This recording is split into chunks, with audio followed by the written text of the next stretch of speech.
Xin chào các bạn đã quay trở lại với review 5 phút. Mở đầu trailer tập 28 Tuyệt thế đường môn 2 là hình ảnh 7 thành viên còn sót lại sau cuộc hỗn chiến. Lúc này, ai nấy đều vô cùng hào hứng.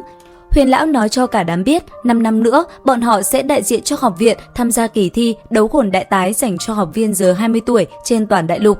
Tuy nhiên hiện tại, cả đám sẽ là đội dự bị và sắp tới sẽ được đi xem cuộc thi đấu để lấy kinh nghiệm, được đại diện cho học viện xuất chiến, hơn nữa còn có cơ hội vinh danh một đời là Sử Lai Khắc Thất Quái nữa. Đây không thể nghi ngờ là vinh quang cao nhất bọn họ có thể đạt được ở học viện. Hôm nay, khi bắt đầu thi đấu, có ai ngờ một cuộc chiến đơn giản như vậy lại quyết định một chuyện lớn đến mức này. Bởi vậy, 7 người sao có thể không hào hứng cho được. Sau khi công bố chuyện này, Huyền Lão dặn dò mọi người trở về nghỉ ngơi. Hôm sau sẽ chính thức cho bọn họ gặp mặt và giao lưu với các sư huynh, sư tỷ trong đội chính thức năm nay. Tuy nhiên, trước khi 7 người rời đi, Huyền Lão đã gọi Hoắc Vũ Hạo và Vương Đông ở lại. Vẻ mặt hai người lúc này vô cùng kích động. Phải biết rằng trong 7 người ở đây, nếu nói học viên không có đủ điều kiện tham dự nhất chính là hai người bọn họ và Tiêu Tiêu. Dù sao, họ cũng còn quá bé, 5 năm nữa cũng chỉ mới 17 tuổi. So với con số 20 là kém 3 tuổi, 3 tuổi này cũng chính là 3 năm tu luyện, khoảng cách lớn thế nào thử nghĩ là biết, vậy mà Huyền Lão vẫn quyết định cho bọn họ cơ hội. Đang trong lúc cả hai đoán già đoán non xem Huyền Lão gọi bọn họ ở lại làm gì thì ông rốt cuộc cũng lên tiếng. Biểu hiện của hai người làm ta rất kinh ngạc, tuy vũ hồn dung hợp kỹ của hai người mặc dù mạnh nhưng vẫn còn rất nhiều hạn chế. Mặc dù vậy, các ngươi vẫn khiến ta giật mình, không phải vì uy lực của nó mà vì các ngươi làm cách nào có thể tính toán thời gian chính xác như vậy. Hoắc Vũ Hạo vẫn giữ bộ dạng khiêm tốn, chưa kịp làm gì đã bị Vương Đông không chút nghĩa khí bán đứng. Huyền Lão, tất cả thao tác trong trận chiến vừa rồi đều là kế hoạch của hắn, ngài hỏi hắn đi. Huyền Lão vén mái tóc rối mù của mình lên để lộ ra đôi mắt đen tuyền, hoàn toàn không hợp với độ tuổi của lão, sau đó lên tiếng, nói cho ta biết đi, Hoắc Vũ Hạo.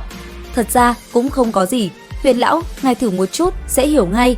Vừa nói, hắn liền phóng xuất ra tinh thần tham chắc cộng hưởng của mình, hơn nữa còn mở rộng phạm vi của tinh thần tham chắc một cách lớn nhất.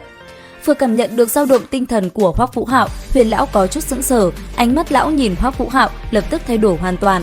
Sau đó, thanh âm liềm vang lên nói: "Kỹ năng này của ngươi thật sự là từ hồn hòa 10 năm kia sao?" "Không, không có khả năng, tuyệt đối không thể nào." Huyền Lão kích động nhìn Hoắc Vũ Hạo. Tiếp đến, tay phải lão vừa nhấc lên, Hoắc Vũ Hạo liền cảm nhận được một luồng hồn lực cực kỳ nồng đậm chui vào cơ thể hắn, khiến hắn không cách nào phản kháng. Mà lúc này, ở bên trong thức hải của Hoắc Vũ Hạo, Thiên Mộng Băng Tầm và Băng Bích Đế Hoàng Hạt cùng đồng thời cảm nhận được sát ý vô hình, bọn họ sẽ bị lộ sao? Không, điều này tuyệt đối không thể. Huyền Lão có chút vội vàng hỏi, nói cho ta biết, hai hồn kỹ của ngươi là gì?